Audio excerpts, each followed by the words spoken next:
Alright, after the game, we have a back-to-back mini-series against the Chicago Bulls.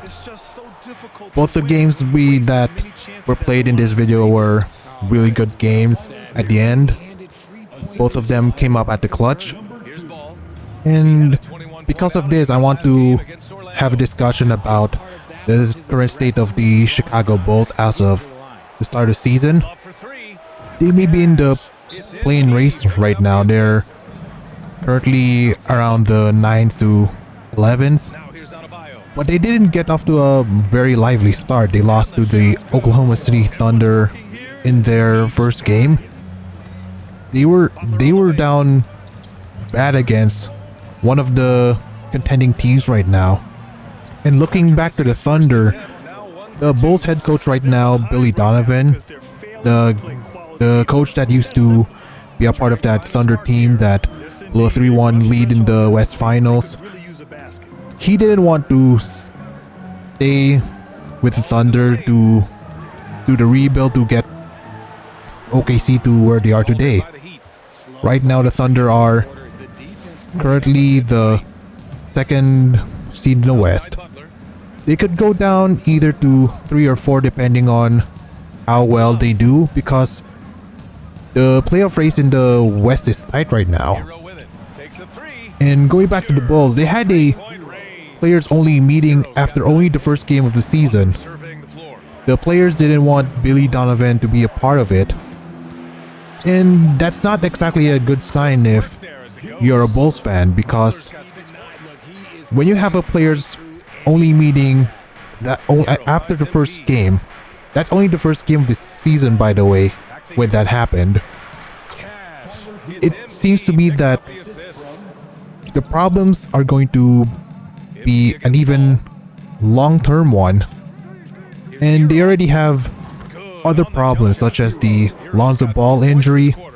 Right now, it seems like the recovery process for Lonzo Ball has been a lot improved. Sources say that the swelling has been gone. Lonzo Ball may return to action very soon.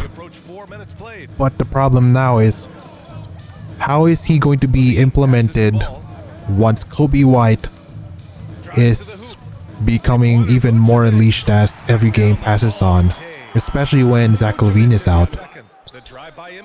In his first 2 seasons, Kobe White has shown a lot of potential as a great secondary creator behind Zach LaVine. The only problem he had was he was not efficient in his game. He shot 39% in his rookie season, 35% from the 3-point line, and the 3-point game for him has been one of his strengths in his entire career so far. It's only his 5th year, but after becoming a starter again, after the last 2 years since 2021 to 2023 when the Bulls got Lonzo Ball, he's been demoted to the 6-man role after becoming a starter for most of the 2020-2021 season, where he put his efficiency above 30% from the field. He shot 41% from the field in the 2020-21 season. But when Lonzo Ball came to Chicago, it went up again from 43 the next year and 44 the year after. And then there comes the current season, which is 2023 to 24. The Bulls have a lot of depth in the guard position. They also have Ayo Dosunmu, who is athletic and can play lockdown defense. And they also have Jevon Carter, who is one of the most underrated shooters in the NBA right now. Sometimes I feel like they should give Jevon Carter a lot more minutes, especially during the time with the Bucks where he could have been needed, but he didn't even get subbed in at all for some reason. So when I heard that Jevon Carter was signing with the Bulls, I feel like they just got a sharpshooter off the bench. This is one thing they needed, because while Zach LaVine and Lonzo Ball may be great three-point shooters. Lonzo Ball is more of a facilitator than a shot creator, and Zach LaVine is much better at the mid-range game in my opinion. Speaking of which, we were up by as many as 20 points in the third quarter. Chicago Bulls came back and tried to 6 at the start of the fourth. So we had to rely on Tyler Hero heroics, pun intended, to at least pull us away at the start of the fourth quarter. Look at that, he just drove past Nikola Vucevic on that pick and roll to make it a 10-point game. We had a big lead, but the Chicago Bulls came back. We almost lost it. Patrick Williams just forces a bad shot right there. Rebound by Kevin Love. We're going on the fast break, and I had to tell Jimmy Butler to cut, but it just didn't work. So we go back to Tyler Hero.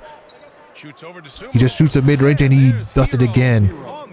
Tyler Hero got us started in the fourth quarter, and the Chicago Bulls just didn't want to give up. Look at that. I turn it over. Lonzo Ball steals it. The Bulls need Lonzo Ball back on defense.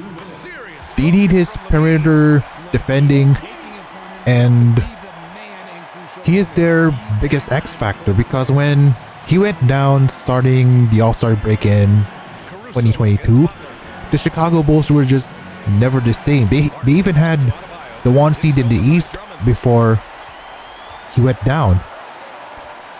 And it sparked a lot of discourse whether DeMar DeRozan or Zach LaVine was really their best player. It even made people argue that Lonzo Ball was really their best player. After going down, they went down to the 6th seed, where the Chicago Bulls lost to the Milwaukee Bucks instead of becoming the contenders they were supposed to be after getting DeMar DeRozan and Lonzo Ball in the same offseason. It was supposed to be the biggest offseason for the Bulls ever since the Derrick Rose era. I want to talk about how the Chicago Bulls messed up their rebuild. As you see right there, Jimmy Butler came up clutch for us. He gets the end one to end the game. We win the first matchup 111-104. And after this game, I got a sponsorship offer from Kia. I wanted to counter offer it to get more VC, but the CEO of Kia didn't even want to accept it, so I had to just accept whatever's there. So on to the second game. The second game was a lot better than the first game. It was close throughout. I don't think either team led by double digits in that game. The only difference is that Tyler Hero, after playing well in the first meeting, he really struggled in the second meeting as Zach LaVine just hits the 3 in the corner. And speaking of Zach LaVine, I kind of noticed that in this year at least, the Bulls play a lot better when he's not on the court. As I get a steal right there from Lonzo Ball. This is the first of 10 steals that I had in the entire game. I'll show it to you in a later clip that proves just that. And going back to what I was talking about just a few seconds ago, Zach LaVine, his trade stock is diminishing as every game passes by. Teams all of a sudden don't want him. Oh, look at Javon Carter just getting stuck at that Bam Adebayo screen, leaving me wide open for the mid-range. And Zach LaVine's trade stock, it used to be very high. A lot of fan bases for every team wanted a shot creator like him, someone who's also athletic enough to, keep up with the fast-paced offenses. He was a former 2-time slam dunk champion, one of which was against Eric Gordon, who's in the Nuggets right now, becoming a good contributor to a championship team. And all of a sudden, before he became a main target for a lot of teams, he all of a sudden don't want him anymore. And I'll just show you something that rarely happens. I draw a moving screen on Andre Drummond.